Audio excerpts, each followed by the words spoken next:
The first coins in recorded history appear in 1050 BC.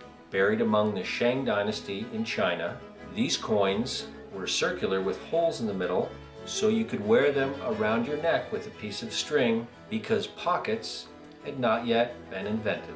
During the Egyptian Empire, gold and silver were highly valued but had yet to become money itself. They were used as jewelry and also as objects of worship and to decorate sacred sites. In the 7th century BC, the first gold and silver coins were made by the Lydians in modern-day Turkey. It was a naturally occurring alloy called electrum that was 2/3 gold and 1/3 silver.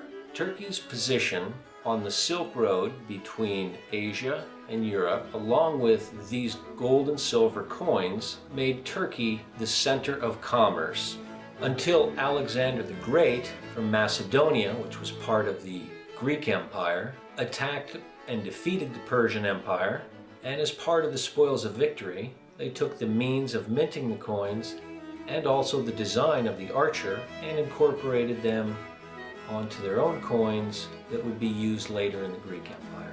After the Greek Empire, we have the Roman Empire, and the Romans used coinage made of gold, silver, and bronze like no one else before them to help stretch their empire at its height from England, Turkey, Asia Minor, Arabia, all throughout the Mediterranean, past Gibraltar to Morocco.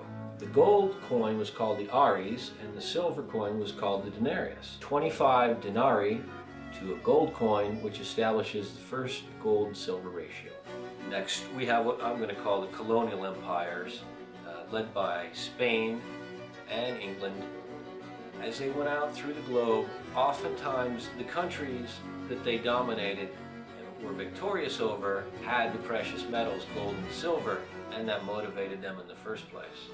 And Spain had their silver real that they had mined in Mexico, and we called it pieces of 8, and it was used across America, all across the Pacific, and all the way to China as the standard silver coin of its era. And in 1492, of course, we have Columbus, who was looking for a quicker way to India, finally landing in what is now Haiti in the Dominican Republic, and this opened up colonies for the Spanish, and primarily they found silver in Bolivia, Mexico, and Peru.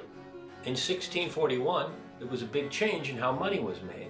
There was a screw press installed that year in the Paris Mint. It took 11 years after that, 1652, when they could finally start using it, because the people prior to that who'd been making the money, hammering it by hand, called the moneyers, finally allowed them to use it. After 1776, when the colonies became USA, threw off the yoke of the British, they minted their own money, as did all the other countries in Central and South America. In the last century and a half, in the USA, we discovered gold in California out west at Sutter's Mill. 2 years later, we discovered a lot of silver nearby Nevada, Carson City at the Comstock lode. That allowed us domestic supplies to mint our own coins. Then, in 1913, the Federal Reserve was created and the Internal Revenue Service, or the IRS. The creation of the Federal Reserve allowed a handful of bankers, or banksters, to control the U.S. money supply. In 1934, due largely to the World War I debt and the Depression, the Federal Reserve and the federal government decided to confiscate Americans' gold. From 1934 on, the amount of gold and silver in U.S. coins diminished steadily until 1965, when LBJ declared no more silver in U.S. circulated coins. Then, in 1971, President Nixon took the U.S. off the gold standard in direct contradiction to the U.S. Constitution, which gave us our fiat currency. Which brings us to late 2013. As all historians and economists of fiat currency know, fiat currencies have 40-year cycles, and this has been known since the Romans kept blocks of lead in their vaults and called them silver. And here we are, 42 and a half years into our fiat currency, and it's no coincidence that our national debt is up to 17 trillion in the shape of a parabola. In a little more than 30 days, on December 13, 2013, the the Federal Reserve's 100-year charter will come up for renewal. Please join me in urging your congressperson and your senators not to renew the charter for the Federal Reserve, which has been the primary reason for the last century's unprecedented war and debt.